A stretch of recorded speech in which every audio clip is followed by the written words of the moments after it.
So if you're thinking of moving down to South Florida, you're gonna wanna stick around. In this video, I'm gonna break down the 3 different metro areas, kind of show you what commuting is gonna be like, but mainly I just wanna give you some things that kind of surprised me when I first moved down here. So let's dive right into it.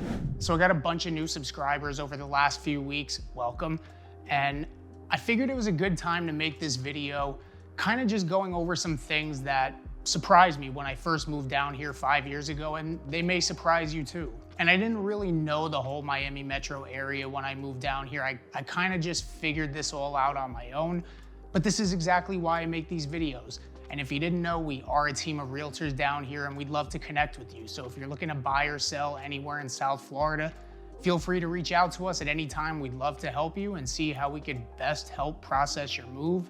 But getting right into it, I want to start by breaking down what is South Florida. And I didn't know exactly where I wanted to live when I first moved down here. I was staying with a friend for the first 4 months, and I kind of just explored different areas. And something that really surprised me was just how big the Miami metro area is, how spread out it is, and it's kind of laid out a little bit weird, which could make commuting somewhat of a challenge depending on where you live and where you work. So I'm actually gonna show you a lot of map graphics on this one. And you can see the Miami metro area, AKA South Florida outlined. And as you can see, it's a north and south metro area. It doesn't really go too far east and west. And this area of South Florida can be broken up into 3 different sections, which is Palm Beach, Fort Lauderdale, and Miami. Roughly about 6 million people live here. Now this is just how you'll hear me refer to these areas. Technically it's Palm Beach County, Broward County, and Miami-Dade County. And within those areas, you have the 3 major cities of West Palm Beach, Fort Lauderdale, and Miami. And they're all structured and laid out a little bit differently. So Palm Beach County, the major cities, they pretty much run from east all the way west as far as you can go, like West Palm Beach, Lake Worth, Boynton Beach, Delray, Boca. As you get down into Broward County, the major cities are on the coast, and then all the suburbs are to the west. And then Miami's a little bit different. Miami's on the coast, and the suburbs are, some to the north and the southwest. But no matter where you choose to live, each area does have its own international airport. So in this one metro area, you do have 3 international airports and 2 cruise ports in Fort Lauderdale and Miami. Now, when it comes to getting around, no matter where you live, there's really only 2 major highways, both north and south, which is gonna be I-95 is our main north and south highway that runs more towards the east side. And then we have the Turnpike, which runs more towards the middle or the west side. And that's the much nicer highway to drive on, but it is a toll road. And then once you get into Fort Lauderdale and Miami, there's a few that will run east and west, like 595 and the Sawgrass in Fort Lauderdale. Then you have I-75 on the west side, which is another north and south highway, so that's nice to have something on the west side. And then in Miami, you have a few more like the Dolphin Expressway, the Palmetto Expressway, the Airport Expressway, and that's just to name a few. And then if you'll notice, up in Palm Beach County, there is nothing going east and west, so you only have the 2 north-south highways. Otherwise, you'll have to rely on main roads with traffic lights to get you east and west. It's also worth noting that Federal Highway, or US 1, I'll call it, because depending on where you are, it has different names. US 1 does run through all 3 counties, the Tri-County area, and that's pretty much all the way to the east side. They do call it a highway, but it does have stoplights. And then you have A1A, which is Ocean, Boulevard, Avenue, depending on where you are.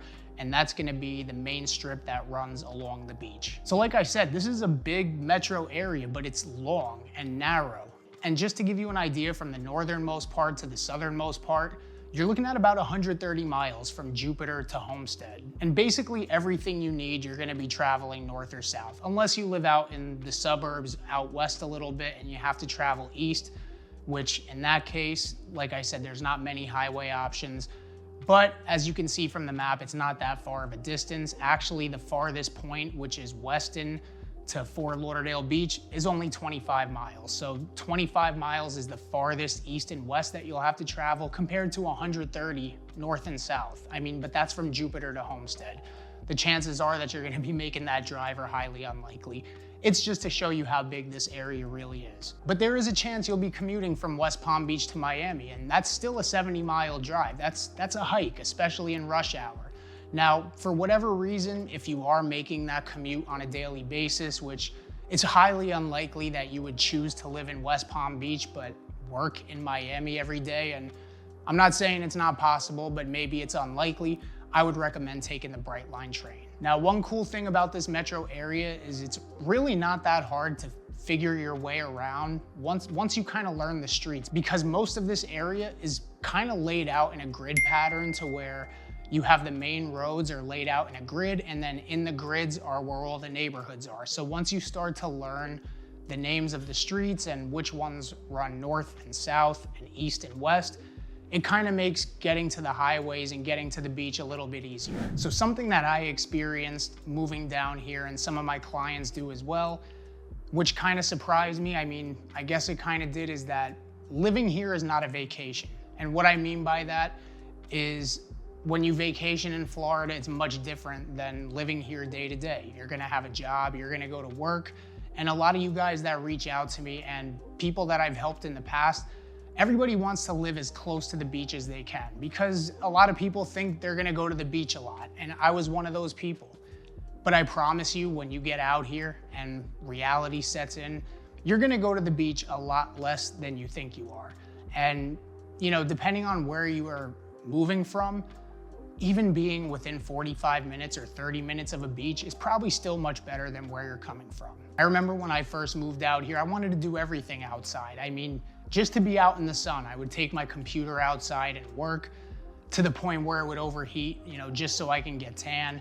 And I remember actually asking somebody at the time, you know, how are you so pale and you live in Florida? Because I just wanted to be outside.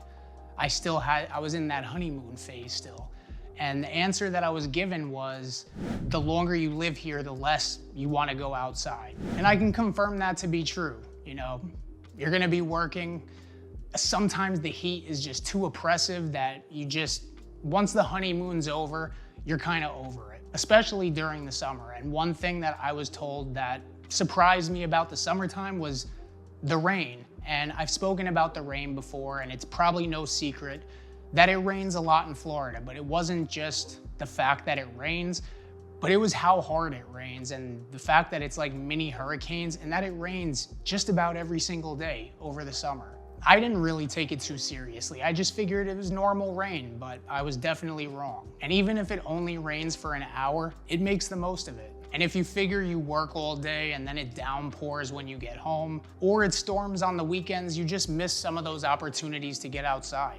And like I said, I have spoken on this topic in plenty of videos before, and again, it's not the fact that it does rain, it's just what the rain is actually like. So this next one didn't necessarily shock me when I moved down here, because things were much different 5 years ago. But for a lot of you that I help, or just a lot of you that reach out to me from this channel in general, you're shocked by the cost of housing. And it's no secret, everybody knows that housing has gone up quite a bit in South Florida, but maybe you just don't know how much or didn't realize how much it actually went up. And I don't like to use words like cheap or expensive or affordable, because all those words are subjective, but for a lot of you that are surprised by this, these are the words that we often use. And a lot of you guys are just shocked that homes cost what they do down here. And this is something that's gonna vary by location, even down to the neighborhood.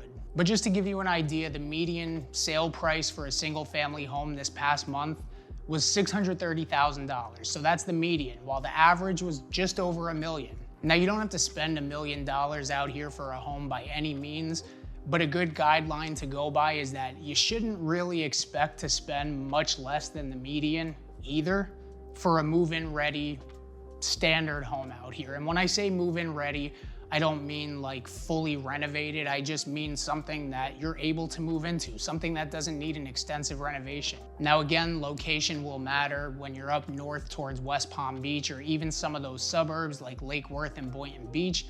You can find some homes in the $400,000 to $500,000 range, some single family homes that are in HOA communities built in the 90s. But then the further south you go, the higher that price tag gets. And then the further east you go, it just gets even higher. So on this video, I'm not gonna give you exact numbers for every city and how much it costs to live there. But what I can do is remind you that we are a team of realtors, and we'd love to hear from you. We'd love to connect with you. hop on a Zoom call, and we'll go over your situation and dive a little bit deeper. So I hope you got value from this video. Feel free to reach out to us at any time. We appreciate you for watching, and we'll catch you on the next one.